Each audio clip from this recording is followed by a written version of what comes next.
Guys, നമ്മുടെ ചാനലിലെ പുതിയ വീഡിയോയിലേക്ക് എല്ലാവർക്കും സ്വാഗതം. നമ്മളുടെ ഇന്നത്തെ വീഡിയോയിലേക്ക് വരുമ്പോൾ ഇന്ത്യൻ കമ്പനിയായ മൈക്രോമാക്സ് അവർ തിരിച്ചുവരവിന് ശേഷം മൂന്നാമത്തെ ഫോൺ ഇന്ന് ഇന്ത്യയിൽ ലോഞ്ച് ചെയ്തിരിക്കുകയാണ്. അവർ ലോഞ്ച് ചെയ്ത ഫോൺ ഏതെന്ന് പറയുകയാണെങ്കിൽ അവരുടെ ഇൻ സീരീസിലെ പുതിയ ഫോണായ മൈക്രോമാക്സ് ഇൻ 1 ആണ് അവർ ഇന്ന് ഇന്ത്യയിൽ ലോഞ്ച് ചെയ്തത്. അപ്പൊ നമ്മളുടെ വീഡിയോ നമ്മൾ ഈ മൈക്രോമാക്സ് ഇൻ 1ന്റെ ഡീറ്റെയിൽ റിവ്യൂ ആയിരിക്കും നമ്മൾ ചെയ്യുന്നത്. അതിലുപരി ഈ ഫോൺ ഇപ്പോൾ ഇന്ത്യയിൽ ഇറങ്ങിയ പ്രൈസിൽ ഒരു മികച്ച ചോയ്സ് ആണോ, ഇങ്ങനെയുള്ള ചില കാര്യങ്ങൾ നമ്മളുടെ വീഡിയോ നമ്മൾ പറയുന്നതായിരിക്കും. അപ്പൊ അതിനെല്ലാമായിട്ട് നമുക്ക് നേരെ വീഡിയോയിലേക്ക് പോകാം. വീഡിയോയിലേക്ക് പോകുന്നതിന് മുമ്പായിട്ട് നിങ്ങൾ ഇതിലൂടെ ഈ ചാനൽ സബ്സ്ക്രൈബ് ചെയ്തില്ലെങ്കിൽ നിങ്ങൾക്ക് തീർച്ചയായിട്ടും ഈ ചാനൽ സബ്സ്ക്രൈബ് ചെയ്യാവുന്നതാണ്. സബ്സ്ക്രൈബ് ചെയ്യുമ്പോഴാ ബെല്ലൈക്കൺ കൂടി എനേബിൾ ചെയ്യുക. അപ്പോൾ നമുക്ക് നേരെ വീഡിയോയിലേക്ക് പോകാം.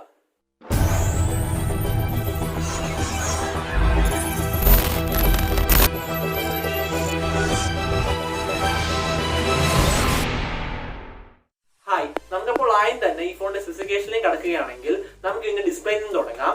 ഇവിടെ നമുക്ക് ഏകദേശം 6.67 ഇഞ്ചിന്റെ ഒരു ഫുൾ HD പ്ലസ് ആയിട്ടുള്ള ഒരു IPS LCD ഡിസ്പ്ലേ നമുക്ക് ഇവിടെ ലഭിക്കുന്നത്. അപ്പോൾ 6.67 ഇഞ്ച് എന്ന് പറയുമ്പോൾ അത്യാവശ്യം നല്ല വലിപ്പമുള്ള ഡിസ്പ്ലേ നമുക്ക് ഇവിടെ ലഭിക്കുന്നത്. അതിനോട് നമുക്ക് ഇവിടെ full HD plus display quality നമുക്ക് ഈ ഫോണിൽ ലഭിക്കുന്നുണ്ട്. ഇനി ഈ ഫോണിന്റെ ആസ്പെക്ട് റേഷ്യോന്റെ കാര്യം എടുക്കുകയാണെങ്കിൽ ഇവിടെ നമുക്ക് 20:9 ആസ്പെക്ട് റേഷ്യോ നമുക്ക് ഈ ഫോണിൽ ലഭിക്കുന്നത്. അതിനോട് നമുക്ക് ഇവിടെ 91% മുകളിലായിട്ടുള്ള ഒരു സ്ക്രീൻ ടു ബോർഡ് റേഷ്യോ നമുക്ക് ഇവിടെ ലഭിക്കുന്നുണ്ട്.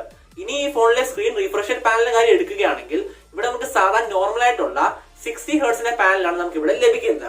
ഇനി ഈ ഫോണിലെ പീക്ക് ബ്രൈറ്റ്നസ് ലെവൽ എന്ന് പറയുന്നത് 440 നിറ്റ്സ് ആണ്. ഇനി ഈ ഫോണിന്റെ ബിൽഡ് ക്വാളിറ്റിയുടെ കാര്യം എടുക്കുകയാണെങ്കിൽ ഇവിടെ നമുക്ക് റിയർ സൈഡിൽ ഒരു പ്ലാസ്റ്റിക്കിന്റെ ബിൽഡ് ക്വാളിറ്റി നമുക്ക് ഇവിടെ ലഭിക്കുന്നത്. ഇനി ഫ്രണ്ടിലാണെങ്കിൽ നമുക്ക് പ്രൊട്ടക്ഷൻ ലഭിക്കുന്നുണ്ട്. അപ്പോൾ ഈ ഫോൺ ഇറങ്ങിയ പ്രൈസ് സെഗ്മെന്റ് വെച്ച് നോക്കുകയാണെങ്കിൽ ഇവിടെ നമുക്ക് വളരെ മികച്ചായിട്ടുള്ള ഒരു നല്ല ഡിസ്പ്ലേ സെറ്റപ്പ് തന്നെയാണ് നമുക്ക് ഇവിടെ ലഭിക്കുന്നത്. നമുക്ക് പറയത്തക്ക ന്യൂനതകളും നമുക്ക് ഈ ഫോണിന്റെ ഡിസ്പ്ലേയുടെ കാര്യത്തിൽ നമുക്ക് പറയാൻ സാധിക്കുന്നില്ല. ഇനി ഈ ഫോണിന്റെ പെർഫോമൻസ് ഡിപ്പാർട്ട്മെന്റിന്റെ കാര്യം എടുക്കുകയാണെങ്കിൽ ഇവിടുത്തെ പ്രൊസസർ എന്ന് പറയുന്നത് മീഡിയാടെക്കിന്റെ ഹീലിയോ G80 ആണ്. ഈ പ്രൊസസർ എന്ന് പറയുന്നത് ഒരു 12nm ഫാബ്രിക്കേഷൻ ടെക്നോളജിയിൽ നിർമ്മിതമായ പ്രൊസസറാണ്. അതുകൊണ്ട് തന്നെ നമുക്ക് ഈ ഫോണിൽ അത്യാവശ്യം നല്ല രീതിയിലുള്ള പെർഫോമൻസ് നമുക്ക് ഇവിടെ ലഭിക്കുന്നുണ്ട്. നമുക്ക് നോർമൽ യൂസിൽ കാര്യമായ ഇഷ്യൂസ് ഉണ്ടാകാൻ സാധ്യതയില്ല. അതിനോട് നമുക്ക് ഈ ഫോണിൽ അത്യാവശ്യം നല്ല രീതിയിലുള്ള ഗെയിമിംഗ് നമുക്ക് ഈ ഫോണിൽ സപ്പോർട്ട് ചെയ്യുന്നുണ്ട്. ഇനി ഈ ഫോണിൽ നമുക്ക് LPDDR4X RAM ആണ് ഇവിടെ ലഭിക്കുന്നത്. അതിനോട് നമുക്ക് ഇവിടെ eMMC 5.1 സ്റ്റോറേജ് ടൈപ്പ് നമുക്ക് ഇവിടെ ലഭിക്കുന്നത്. ഇനി ഈ ഫോണിൽ നമുക്ക് സ്റ്റോക്ക് ആൻഡ്രോയിഡ് ആണ് ലഭിക്കുന്നത്. അതെന്ന് പറഞ്ഞാൽ നമുക്ക് ഇവിടെ പ്യൂർ ആൻഡ്രോയിഡ് OS എക്സ്പീരിയൻസ് നമുക്ക് ഇവിടെ ലഭിക്കുന്നുണ്ട്. അതായത് നമുക്ക് ഇവിടെ ആഡ്സ് ഓഫ് ലോഡർ ഒന്നും കാണാൻ സാധിക്കുന്നില്ല. ഇനി ഈ ഫോണിൽ നമുക്ക് ഇപ്പോൾ out of the box Android 10 ആണ് ലഭിക്കുന്നത്. എന്നാൽ നമുക്ക് ഈ ഫോണിൽ ഉടൻ തന്നെ ആൻഡ്രോയിഡ് 11ന്റെ അപ്ഡേറ്റ് വരുമെന്ന് കമ്പനി ക്ലെയിം ചെയ്തിട്ടുമുണ്ട്. അപ്പോൾ പെർഫോമൻസ് ഡിപ്പാർട്ട്മെന്റിന്റെ കാര്യം വെച്ച് നോക്കുമ്പോഴും നമുക്ക് ഈ മൈക്രോമാക്സ് ഇൻ 1ൽ നമുക്ക് വലിയ പ്രശ്നങ്ങളൊന്നും പറയാൻ സാധിക്കാത്ത വിധം വളരെ മികച്ചായിട്ടുള്ള ഒരു നല്ല പെർഫോമൻസ് ഡിപ്പാർട്ട്മെന്റ് തന്നെയാണ് നമുക്ക് ഇവിടെ ലഭിക്കുന്നത്. ഇനി ഈ ഫോണിലെ ക്യാമറ ഡിപ്പാർട്ട്മെന്റിലേക്ക് വരുമ്പോൾ ഇവിടെ നമുക്ക് റിയർ സൈഡിൽ ഒരു ട്രിപ്പിൾ ക്യാമറ സെറ്റപ്പാണ് ലഭിക്കുന്നത്. മെയിൻ ക്യാമറ എന്ന് പറയുന്നത് 14 മെഗാ പിക്സലിന്റെ ക്യാമറയാണ്. ആ മെയിൻ ക്യാമറയ്ക്ക് നമുക്ക് ഇവിടെ റിയർ സൈഡിൽ 2 മെഗാ പിക്സലിന്റെ ഡെപ്ത് സെൻസറും 2 മെഗാ പിക്സലിന്റെ മാക്രോ സെൻസറും നമുക്ക് ഇവിടെ മൈക്രോമാക്സ് ഇൻ 1ൽ നമുക്ക് റിയർ സൈഡിൽ ലഭിക്കുന്നുണ്ട്. ഇനി ഈ ഫോണിന്റെ സെൽഫിയുടെ കാര്യം എടുക്കുകയാണെങ്കിൽ ഇവിടെ നമുക്ക് 8 മെഗാ പിക്സൽ സെൽഫി ക്യാമറയാണ് നമുക്ക് ഈ ഫോണിൽ ലഭിക്കുന്നത്. അപ്പോൾ ക്യാമറ ഡിപ്പാർട്ട്മെന്റിന്റെ കാര്യം വെച്ച് നോക്കുമ്പോഴും നമുക്ക് ഈ ഫോണിൽ വളരെ മികച്ചായിട്ടുള്ള ഒരു നല്ല ക്യാമറ സെറ്റപ്പ് തന്നെയാണ് നമുക്ക് ഇവിടെ ലഭിക്കുന്നത്. ഇനി ഈ ഫോണിന്റെ ബാറ്ററിയിലേക്ക് വരുമ്പോൾ ഇവിടെ നമുക്ക് 5000 mAh വലിയ ബാറ്ററി നമുക്ക് ഇവിടെ ലഭിക്കുന്നത്. അതിനോട് നമുക്ക് ഇവിടെ 18 വാട്ടിന്റെ ഒരു ഫാസ്റ്റ് ചാർജർ നമുക്ക് ഈ ഫോണിൽ സപ്പോർട്ട് ചെയ്യുന്നുണ്ട്. അപ്പോൾ ബാറ്ററി ഡിപ്പാർട്ട്മെന്റിന്റെ കാര്യം വെച്ച് നോക്കുമ്പോഴും ഈ ഫോൺ ഇപ്പോൾ ഇറങ്ങിയ പ്രൈസ് സെഗ്മെന്റ് വെച്ച് നോക്കുകയാണെങ്കിൽ നമുക്ക് വളരെ മികച്ചായിട്ടുള്ള ഒരു നല്ല ബാറ്ററി സെറ്റപ്പ് തന്നെയാണ് നമുക്ക് ഈ ഫോണിൽ ലഭിക്കുന്നത്. ഇനി ഈ ഫോണിലെ മറ്റ് പ്രധാനപ്പെട്ട ഫീച്ചേഴ്സിന്റെ കാര്യം എടുക്കുകയാണെങ്കിൽ ഇവിടെ നമുക്ക് face unlock, fingerprint sensor അടക്കം നമുക്ക് എല്ലാവിധ സെൻസറും ബോർഡും കാര്യങ്ങളും നമുക്ക് ഇവിടെ ലഭിക്കുന്നുണ്ട്. ഇനി ഇവിടെ നമുക്ക് ട്രിപ്പിൾ കാർഡ്സോടാണ് ഈ ഫോണിൽ ലഭിക്കുന്നത്.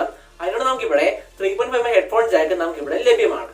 ഇനി ഈ ഫോണിന്റെ പ്രൈസിന്റെ കാര്യം എടുക്കുകയാണെങ്കിൽ ഇവിടെ നമുക്ക് 2 വേരിയന്റ് ലഭിക്കുന്നത്. അതായത് ബേസ് വേരിയന്റ് ആയ 4GB 64GB പ്രൈസ് എന്ന് പറയുന്നത് 9999 രൂപയാണ്. കൂടിയ വേരിയന്റ് ആയ 6GB 128GB പ്രൈസ് എന്ന് പറയുന്നത് 11499 രൂപയുമാണ്. അപ്പോൾ എന്റെ അഭിപ്രായത്തിൽ ഈ മൈക്രോമാക്സ് ഇൻ 1 എന്ന് പറയുന്ന ആ ഒരു 15 രൂപ പ്രൈസ് സെഗ്മെന്റിൽ നമുക്ക് കിട്ടാവുന്ന ഒരുമാതിരിപ്പെട്ട എല്ലാവിധ ഫീച്ചേഴ്സും വെച്ചുകൊണ്ടുള്ള ഒരു നല്ലൊരു ഇന്ത്യൻ ഫോൺ തന്നെയാണ്. അതുകൊണ്ട് തന്നെ നിങ്ങൾ ഇപ്പോൾ 15 രൂപ പ്രൈസ് സെഗ്മെന്റിൽ ഒരു ഫോൺ നിങ്ങൾ എടുക്കാൻ ആഗ്രഹിക്കുന്നുണ്ട്. അതിനോട് നിങ്ങൾക്ക് ആ ഫോണിൽ അത്യാവശ്യം നല്ല വലിപ്പമുള്ള ഡിസ്പ്ലേ, നല്ല വലിപ്പമുള്ള ബാറ്ററി, അതിനോടൊപ്പം ഫാസ്റ്റ് ചാർജിങ്ങും പിന്നെ കുഴപ്പമില്ലാത്തൊരു പെർഫോമൻസ് ഡിപ്പാർട്ട്മെന്റും, അതിന് പറയുമ്പോൾ നിങ്ങൾക്ക് പ്രധാനമായിട്ടും നിങ്ങൾക്ക് ഒരു പ്യുവർ ആൻഡ്രോയിഡ് OS എക്സ്പീരിയൻസും, അതായത് ആഡ്സ് ഓഫ് ലോഡർ ഒന്നും ഇല്ലാത്ത വളരെ ഫ്രീ ആയിട്ടുള്ള വളരെ ക്ലീൻ ആയിട്ടുള്ള ഒരു ആൻഡ്രോയിഡ് എക്സ്പീരിയൻസും ഒക്കെയാണ് നിങ്ങൾ ഉദ്ദേശിക്കുന്നതെങ്കിൽ അതിലുപരി ഏറ്റവും പ്രധാനമായിട്ട് നിങ്ങൾ ഒരു ഇന്ത്യൻ കമ്പനിയുടെ ഫോൺ എടുക്കാൻ നിങ്ങൾ ആഗ്രഹിക്കുന്നുണ്ടെങ്കിൽ നിങ്ങൾക്ക് ആ 15 രൂപയ്ക്ക് താഴെ മൈക്രോമാക്സ് ഇൻ 1 എന്ന് പറഞ്ഞ വളരെ മികച്ചായിട്ടുള്ള ഒരു നല്ലൊരു ചോയ്സ് തന്നെയാണ്. അപ്പോൾ ഇതാണ് നമ്മളുടെ ഇന്നത്തെ വീഡിയോ. നിങ്ങൾക്ക് ഈ വീഡിയോ ഇഷ്ടപ്പെട്ടുണ്ടെങ്കിൽ നിങ്ങൾക്ക് ഈ വീഡിയോ ലൈക്ക് ചെയ്യാവുന്നതാണ്. അതിലുപരി വീഡിയോ ബന്ധപ്പെട്ടുള്ള അഭിപ്രായങ്ങൾ നിങ്ങൾ കമന്റ് ബോക്സിൽ രേഖപ്പെടുത്താവുന്നതാണ്. അപ്പോൾ അടുത്ത വീഡിയോ വരുന്നതും വരെ